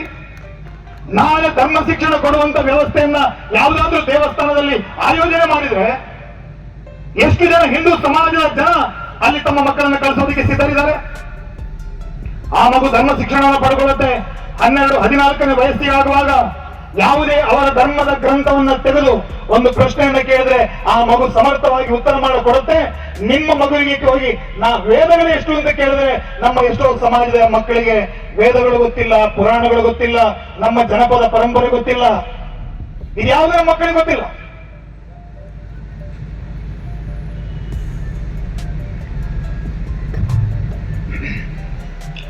ಇದು ಯಾವುದನ್ನ ಕಲಿಸುವಂತ ಪ್ರಯತ್ನವನ್ನ ತಾಯಂದಿರು ಮಾಡಲಿಲ್ಲ, ಮನೆಯಲ್ಲಿರುವಂತ ಹಿರಿಯರು ಮಾಡಲಿಲ್ಲ. ಆ ಮಗು ಬೆಳೀತಾ 18-20 ವರ್ಷಕ್ಕಾಗುವಾಗ ಅವನಿಗೆ ಕೆಲಸ ಇದೆಯೋ ಇಲ್ಲವೋ ನೋಡಲ್ಲ, ಅವನಿಗೆ ಮೊದಲೊಂದು ಮದುವೆ ಅನ್ನೋದನ್ನ ಆ ಸಮಾಜ ಮಾಡುತ್ತೆ. ನಿಮ್ ಸಮಾಜದಲ್ಲಿ ಎಷ್ಟು ಜನ ಇದ್ದಾರೆ? 40 ವಯಸ್ಸು ಕಳೆದಿದೆ, ಮದುವೆ ಆಗ್ತಾ ಇಲ್ಲ. ನಮ್ಮ ಸಮಾಜದ ಯುವಕ ಯುವತಿಯರು ಲೈಫ್ ಸೆಟಲ್ ಆದ್ಮೇಲೆ ನಾವು ಮದುವೆ ಆಗ್ತೀವಿ ಅಂತ ಹೇಳ್ತಾರೆ. ಲೈಫ್ ಸೆಟಲ್ ಆಗುವಾಗ ಅವನ ತಲೆ ಬಾಂಡ್ಲಿ ಆಗಿರುತ್ತೆ. ಆನಂತರ ಅವನಿಗೆ ಹೆಣ್ಣು ಹುಡುಕೋದಲ್ಲ, ಹೆಂಗಸರನ್ನ ಹುಡುಕ್ಬೇಕು. ಲೈಫ್ ಸೆಟ್ಲ್ ಆದ್ಮೇಲೆ ಅವನಿಗೆ ಹೆಣ್ಣು ಸಿಗಲ್ಲ, ಹೆಂಗಸರನ್ನ ಹುಡುಕ್ಬೇಕು. ಈ ತರ ಮದುವೆನೇ ಆಗದೇ ಇರುವಂತ ಯುವಕರ ಸಂಖ್ಯೆ ಬಹಳ ದೊಡ್ಡದಿದೆ. ಲಿವಿಂಗ್ ರಿಲೇಶನ್ಶಿಪ್ ಅಂತ ಬೆಂಗಳೂರಲ್ಲೇ ಶುರುವಾಗಿದೆ. ಈಗ ಲಾಡ್ಜ್ ಮನೆಗಳಲ್ಲಿ, ಪಿಜಿಗಳಲ್ಲಿ ಜೊತೆಯಾಗಿ ಬದುಕುವಂತ ಪರಂಪರೆ ಈಗ ಮೊದಲೊಂದು ಹೊಸ ಕೆಟ್ಟ ಒಂದು ನಡವಳಿಕೆಗಳಿಗೆ ಬೆಂಗಳೂರಲ್ಲಿ ನೋಡ್ಲಿಕ್ಕೆ ಸಿಗ್ತಾ ಇದೆ. ಮದುವೆ ಇಲ್ಲ, 4 ವರ್ಷ ಯಾರ್ದೋ ಜೊತೆ, ಇನ್ನು 5 ವರ್ಷ ಇನ್ಯಾರ್ದೋ ಜೊತೆ. ನಾವು ಆ ಸಮಾಜಕ್ಕೆ ಬೈತೀವಿ. ಅವನು 25-26 ವಯಸ್ಸಿಗೆ ಆಗುವಾಗ 3 ಮಕ್ಕಳನ್ನ ಮಾಡಿ ಸಮಾಜಕ್ಕೆ ಬಿಟ್ಟಿರ್ತಾನೆ.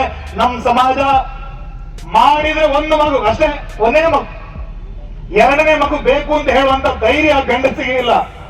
ಅದನ್ನ ಮನೆಯೊಳಗಡೆ ಪ್ರಶ್ನೆ ಮಾಡುವಂತ ಅಥವಾ ಆ ರೀತಿ ಕೇಳ್ತಾರೆ, ನಮ್ಗೆ ಶಿಕ್ಷಣ ಬಹಳ ದುಬಾರಿ ಆಗಿದೆ ರೀ, ಮಕ್ಕಳನ್ನ ಓದ್ಸಕ್ಕಾಗಲ್ಲ. ಇದೆಲ್ಲ ನಮ್ಮ ಸಬೂಬುಗಳು. ನಮಗೆ ಶಿಕ್ಷಣ ದುಬಾರಿ ಆಗಿದೆ, ಮನೆಯಲ್ಲಿ ನೋಡ್ಕೊಳ್ಳುವಂತ ಹಿರಿಯರಿಲ್ಲ, 2 ಕೆಲಸಕ್ಕೆ ಹೋಗ್ತಾ ಇದ್ದೀವಿ, 1 ಮಗು ಸಾಕು ನಮಗೆ ಅಂತ. ಸರಿ, ಆ 1 ಮಗು ಇದೆ. ಆ 1 ಮಗುವನ್ನಾದ್ರೂ ಕೂಡ ಸಂಸ್ಕಾರ ಪೂರ್ಣವಾಗಿ ಬೆಳೆಸ್ತಾ ಇದ್ದಾರೆ, ಅದು ಇಲ್ಲ. ಮೊನ್ನೆ ಯಾರು ಹೇಳ್ತಾ ಇದ್ರಲ್ಲ, ನಮ್ಮಲ್ಲಿ ಹಿಂದೆಲ್ಲ 8 ಮಕ್ಕಳನ್ನು ಹೇಳ್ತಾ ಇದ್ರು, ಆದ್ರೆ ಅವರಲ್ಲಿ ನಮ್ಮ ತಾಯಂದ್ರಲ್ಲಿ ಹಾಲಿಗೆ ಕಡಿಮೆ ಆಗಿರ್ಲಿಲ್ಲ, ಇವತ್ತಿನ ತಾಯಂದ್ರ ಪರಿಸ್ಥಿತಿ ಹೇಗಿದೆ ಅಂತ ಕೇಳಿದ್ರೆ, ಒಂದು ಮಗುವನ್ನ ಹೆತ್ತು ಪ್ಲಾಸ್ಟಿಕ್ ಬಾಟಲಿಯಲ್ಲಿ ಹಾಲನ್ನು ತುಂಬಿಸಿ ಆ ಮಗುವನ್ನ ಯಾವುದೋ ಬೇಬಿ ಕೇರ್ ಸೆಂಟರ್ ಅಲ್ಲಿ ಬಿಟ್ಟು ಹೋಗುವಂತ ಸ್ಥಿತಿ ಇದೆ. ಆ ಬೇಬಿ ಕೇರ್ ಸೆಂಟರ್ ಇಂದ ಅದು ಹೋಗುತ್ತೆ ಕಿಂಡರ್ ಗಾರ್ಡನ್ಗೆ, ಕಿಂಡರ್ ಗಾರ್ಡನ್ ಇಂದ LKG UKG ಅದೆಲ್ಲ ಆಯ್ತು, ಅದು ಕೊನೆಗೆ ಅದು ಕಾನ್ವೆಂಟ್ಗೆ ಹೋಯ್ತು. ಧರ್ಮ ಶಿಕ್ಷಣ ಎಲ್ಲಿದೆ? ಧರ್ಮದ ಪರಂಪರೆ ಎಲ್ಲಿದೆ? ಮನೆಯಲ್ಲಿ ನಡೆಯುವಂತ ಆಚರಣೆ, ಹಬ್ಬ ಹರಿದಿನ, ನಮ್ಮ ಸಂಸ್ಕೃತಿ ಆ ಮಗುವಿಗೆ ಸಿಗಬೇಕೆಲ್ಲಿದೆ? ಸಿಗಲ್ಲ. ಸಂಜೆ ನೀವು ಮನೆಗೆ ಬರುವಷ್ಟೊತ್ತಿಗೆ ಮಗು ಮಲಗಿರುತ್ತೆ, ಬೆಳಿಗ್ಗೆ ನೀವು ಹೇಳುವಷ್ಟೊತ್ತಿಗೆ ಮಗುವನ್ನ ಹಳದಿ ಬಸ್ಸಿಗೆ ತುಂಬಿಸಿ ಅದನ್ನು ಕಲಿಸಿರ್ತೀರಿ. ಹೀಗಾಗಿ ತಂದೆ ತಾಯಿಯಂದ್ರ ಮೇಲೆ ಪ್ರೀತಿನೂ ಇಲ್ಲ, ಧರ್ಮದ ಬಗ್ಗೆ ಅಭಿಮಾನನೂ ಇಲ್ಲ. ನಾವು ಇನ್ನೊಂದು ಸಮಾಜದ ಬಗ್ಗೆ ಮಾತಾಡ್ತೀವಿ.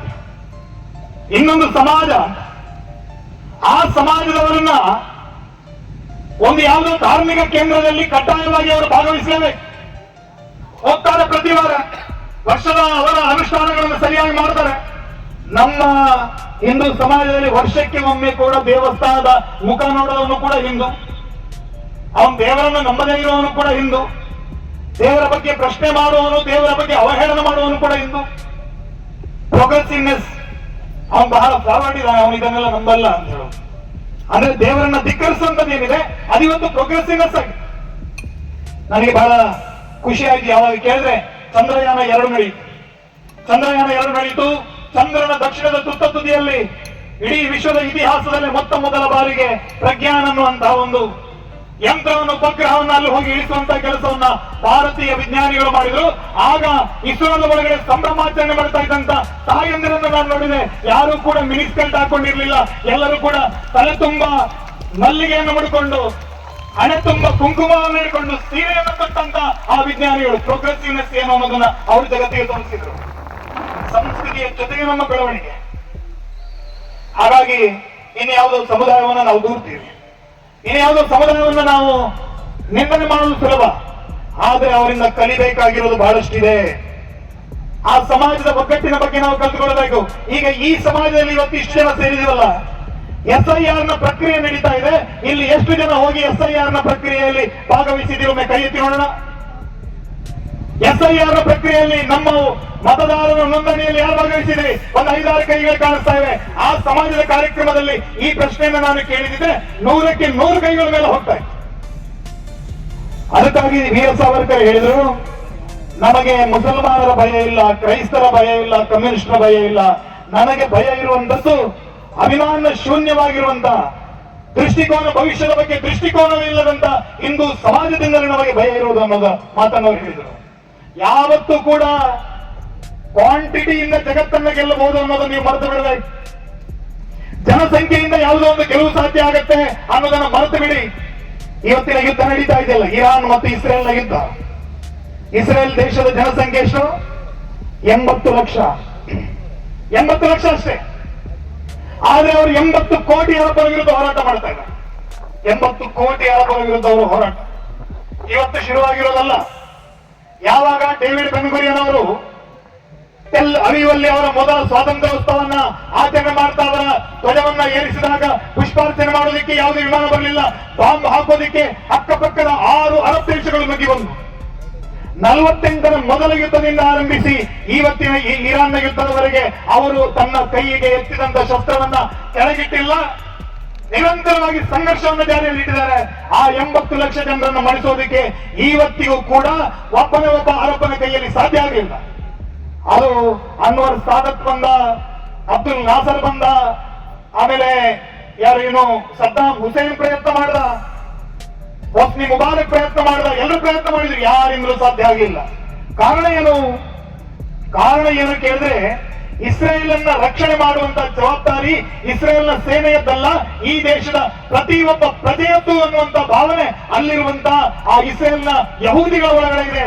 ಯಾವಾಗ ಭಾರತದಲ್ಲಿರುವಂತ ಪ್ರತಿಯೊಬ್ಬ ಹಿಂದುವಿನ ಒಳಗಡೆ ಈ ಭಾವನೆ ಬರುತ್ತೆ, ದೇಶವನ್ನ ರಕ್ಷಣೆ ಮಾಡುವಂತದ್ದು ನಮ್ಮ ಪ್ರತಿಯೊಬ್ಬರ ಕರ್ತವ್ಯ ಅನ್ನುವಂತ ಭಾವನೆ ಈ ದೇಶದ ಪ್ರತಿಯೊಬ್ಬ ಹಿಂದುವಿನೊಳಗೆ ಯಾವತ್ತೂ ಬರುತ್ತೆ, ಆವಾಗ ಭಾರತ ಬದ್ಧರಾಗುತ್ತೆ.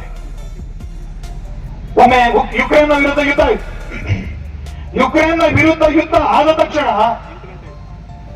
ಯುಕ್ರೇನ್ನ ಇಡೀ ಜನತೆ ಯುಕ್ರೇನ್ ಖಾಲಿ ಮಾಡಿ ಓಡ ಹೋದ್ರು. ಯುದ್ಧ ಆಗ್ತಾ ಇದೆ, ಎಲ್ಲೊಂದು ಬಾಂಬ್ ಬೀಳ್ಬೋದು, ಎಲ್ಲ ಖಾಲಿ ಮಾಡಿ ಓಡ ಹೋದ್ರು. ಆದ್ರೆ ಇಸ್ರೇಲ್ನಲ್ಲಿ ಯುದ್ಧ ಆರಂಭ ಆದಾಗ ಜಗತ್ತಿನ ಮೂಲೆ ಮೂಲೆಯಲ್ಲಿದ್ದಂತ ಎಲ್ಲ ಇಸ್ರೇಲಿಗಳು ತಮ್ಮ ಕೆಲಸ ಮನೆ ಮಠ ಬಿಟ್ಟು ಇಸ್ರೇಲ್ನ ಕಡೆ ಬರ್ತಾರೆ. ಇದು ಇಸ್ರೇಲಿಗೆ ಮತ್ತು ದೇಶದ ಬೇರೆ ದೇಶಗಳಿಗಿರುವಂತಹ ವ್ಯತ್ಯಾಸ.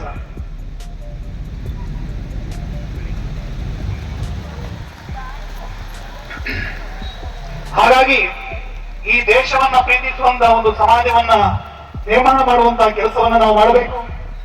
ಈ ದೇಶವನ್ನ ಉಳಿಸುವಂತಹ ಕೆಲಸವನ್ನು ನಾವು ಯಾಕೆ ಮಾಡಬೇಕು ಅಂತ ಕೇಳಿದ್ರೆ, ಜಗತ್ತಿನಲ್ಲಿ ಇವತ್ತು ಇರಾನ್ ದೇಶದ ಬಗ್ಗೆ ಇಲ್ಲಿರುವಂತಹ ಮುಸಲ್ಮಾನರು ಮಾತಾಡ್ತಾರೆ, ಇಲ್ಲಿರುವಂತಹ ಅನೇಕ ಜನ ಇಲ್ಲಿರುವಂತಹವರ ಮೈಯಲ್ಲಿರುವಂತಹ ಮೈಯ ಒಡವೆಗಳನ್ನ ಮಾರಿ ಕಳಿಸ್ತಾ ಇದ್ದಾರೆ. ಯಾಕಂದ್ರೆ ಅದು ನಮ್ಮ ದೇಶ ಅನ್ನುವಂತ ಅಭಿಮಾನ ಅವರಲ್ಲಿದೆ. ಇವತ್ತು ಗಾಜಾದಲ್ಲಿರುವಂತಹ ಮುಸಲ್ಮಾನರಿಗೆ ಬೇಕಾಗಿ ಇಲ್ಲಿ ಪ್ರತಿಭಟನೆಗಳು ನಡೀತಾರೆ. ಆದರೆ ಜಗತ್ತಿನ ಯಾವುದೇ ಮೂಲೆಯಲ್ಲಿ ಹಿಂದೂಗಳಿಗೆ ಅನ್ಯಾಯ ಆದರೆ ಪ್ರತಿಕ್ರಿಯೆಯನ್ನು ನೀಡಬೇಕಾದಂತ ಒಂದೇ ಒಂದು ದೇಶ ಯಾವುದು ಕೇಳಿದ್ರೆ ಭಾರತ. ಯಾಕಂದ್ರೆ ಜಗತ್ತಿನಲ್ಲಿ ನಮಗೆ ಅಂತ ಇರುವಂತ ಏಕೈಕ ದೇಶ ಅದು ಭಾರತ. ಈ ದೇಶವನ್ನ ಯಾವುದೇ ಹಂತದಲ್ಲಾದ್ರೂ ಯಾವುದೇ ಬೆಲೆಯನ್ನು ತೆತ್ತಾದ್ರೂ ಉಳಿಸುವಂತಹ ಕೆಲಸವನ್ನು ನಾವು ಮಾಡಬೇಕು. ಆ ಭಾವನೆಯಿಂದ ನಾವೆಲ್ಲೂ ಕೂಡ ಒಂದುಗೂಡುವಂತ ಕೆಲಸವನ್ನ ಮಾಡೋಣ. ಛತ್ರಪತಿ ಶಿವಾಜಿ ಮಹಾರಾಜರ ಪ್ರೇರಣೆಯನ್ನು ನಾವೆಲ್ಲ ಮೈಗೂಡಿಸಿಕೊಳ್ಳೋಣ. ಛತ್ರಪತಿ ಶಿವಾಜಿ ಮಹಾರಾಜರ ಬಗ್ಗೆ ಒಮ್ಮೆ ಔರಂಗಜೇಬ ಪ್ರಶ್ನೆ ಮಾಡಿದ, ನೀನು ಬೇರೆ ಬಹಳಷ್ಟು ಜನ ನಿನಗೆ ಶತ್ರುಗಳಿದ್ದಾರೆ, ಆದ್ರೆ ಯಾರ ಬಗ್ಗೆಯೂ ನಿನಗೆ ಇಷ್ಟೊಂದು ಭಯ ಇಲ್ಲ, ಶಿವಾಜಿಯ ಬಗ್ಗೆ ನಿನಗೆ ಯಾಕೆ ಭಯ ಇದೆ ಅಂತ ಕೇಳಿದಾಗ ಔರಂಗಜೇಬನಿಗೆ ಔರಂಗಜೇಬ ಕೊಟ್ಟ ಉತ್ತರ ಏನು ಅಂತ ಕೇಳಿದ್ರೆ, ಬೇರೆ ಎಲ್ಲರ ರಾಜ್ಯ ಅವರವರ ರಾಜ್ಯ, ಅದು ರಾಜನ ರಾಜ್ಯ. ಕುತುಬ್ ಶಾಹಿಯ ರಾಜ್ಯ ಗೋಲ್ಕೊಂಡ, ಅದಿಲ್ ಶಾಹಿಯ ರಾಜ್ಯ ಬಿಜಾಪುರ, ಇನ್ಯಾವುದೋ ಮಾನವಾದವರ ರಾಜ್ಯ. ಆದ್ರೆ ಶಿವಾಜಿ ಕಟ್ಟಿದಾನಲ್ಲ, ಅದು ಪ್ರತಿಯೊಬ್ಬ ಹಿಂದೂ ಹೇಳ್ತಾ ಇದ್ದಾನೆ, ಇದು ಸ್ವರಾಜ್ಯ, ಹಿಂದೂ ಸ್ವರಾಜ್ಯ ಅಂತ ಹೇಳ್ತಾ ಇದ್ದಾನೆ. ಹಾಗಾಗಿ ಹಿಂದೂಗಳ ಒಳಭಾಗದಲ್ಲಿ ಒಂದು ಡೆಮಾಕ್ರಸಿ ಪ್ರಜಾಪ್ರಭುತ್ವದ ಕಲ್ಪನೆಯನ್ನು ಅವನು ಬಿತ್ತಿದ್ದಾನೆ. ಇದು ಬೆಳೆದರೆ ನಮ್ಮ ಅಧಿಕಾರಕ್ಕೆ ಅಪಾಯ ಇದೆ ಅನ್ನುವಂತ ಮಾತನ್ನ ಆವತ್ತು ಔರಂಗಜೇಬ ಹೇಳಿದಂತೆ. ಇವತ್ತಿನ ಈ ಕಾರ್ಯಕ್ರಮದಲ್ಲಿ ಮಳೆ ಬರುವಂತಹ ಸಾಧ್ಯತೆ ಇರೋದ್ರಿಂದ ನಾನು ನನ್ನ ಮಾತನ್ನ ಇಲ್ಲಿಗೆ ಮುಗಿಸ್ತಾ ಇದ್ದೇನೆ. ಇಷ್ಟು ಹೊತ್ತಿನವರೆಗೆ ನನ್ನ ಮಾತನ್ನ ಆಲಿಸಿದಂತ ನಿಮ್ಮೆಲ್ಲರಿಗೂ ಕೂಡ ಕೃತಜ್ಞತೆಯನ್ನು ಸಲ್ಲಿಸ್ತಾ ನನ್ನ ಮಾತನ್ನು ಮುಗಿಸ್ತಾ ಇದ್ದೇನೆ. ಭಾರತ್ ಮಾತಾ ಕಿ ಜೈ.